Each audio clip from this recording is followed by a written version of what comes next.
Hard to believe that this singing legend would have been 100 years old this year. Who are we talking about?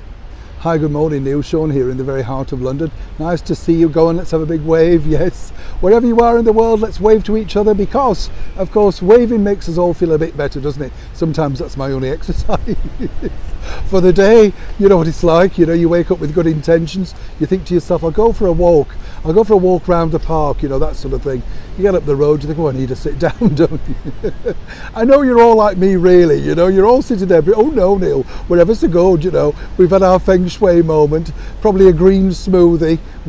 I don't believe you. Let's get back, of course, to our breaking entertainment story of the day. This all centres upon a real icon, in fact, true icon of the show business world. We're talking, of course, about the wonderful Judy Garland, who shot to fame, really, way back in the late 30s, all thanks to the wonderful film, the perennial favourite, The Wizard of Oz. I've been lucky enough to meet many of Judy's co-stars, including the very buoyant and good friend, in fact, Mickey Rooney, along the likes of Debbie Reynolds, Tony Curtis, you name it. Lots of people who worked with her, including her last promoter, Bernard Delfont, who was the big man that put on the very last concert, the big concert here in London at the Hippodrome, which is now a casino in London.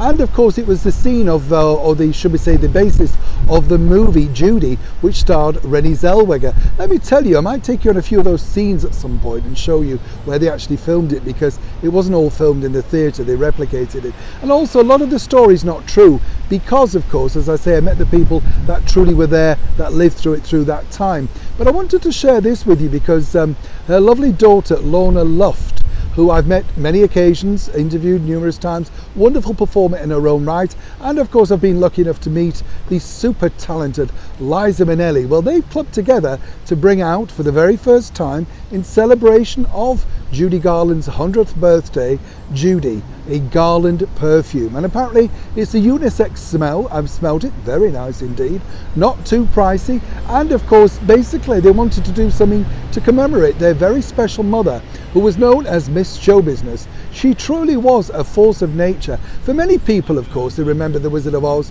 and A Star is Born, but she was really so much more than that. She was a superb entertainer. She had her ups and downs. And I like the phrase that she basically said about herself when people said, well, Judy Garland, she's always depressed and always got problems and stuff like this. And she said, look, I want the same as everybody else. Seemingly, though, I just have a harder time getting it.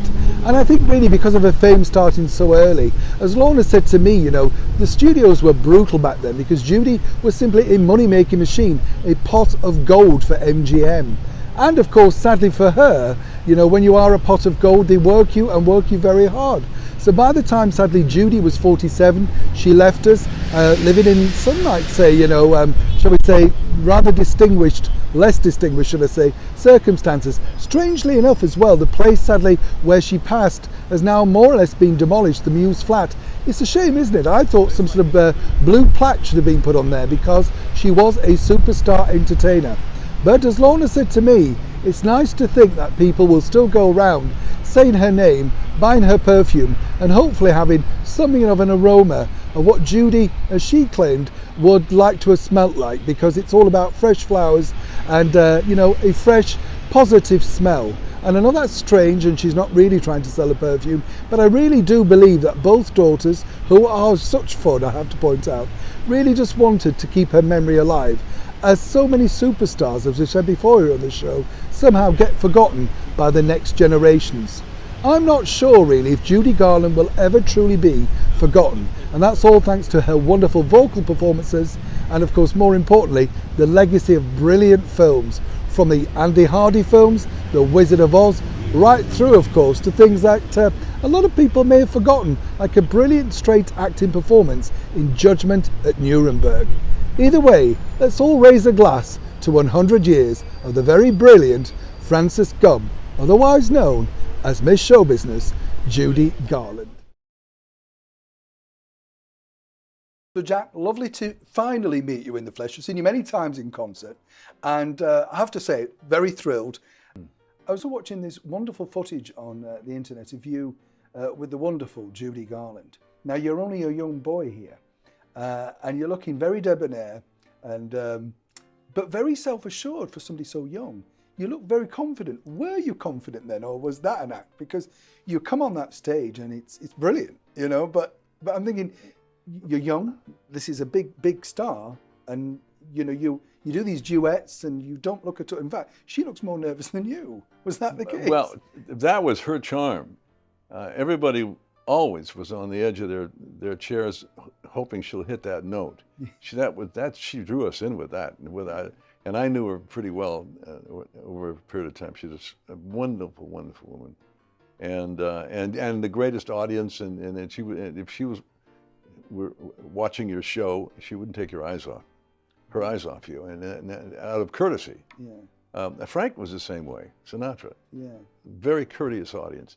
Anyway, I was very nervous, but controlled nervousness, and I don't know. I got through it, and you see, it's interesting, isn't it? Because I'm sure you've looked at it.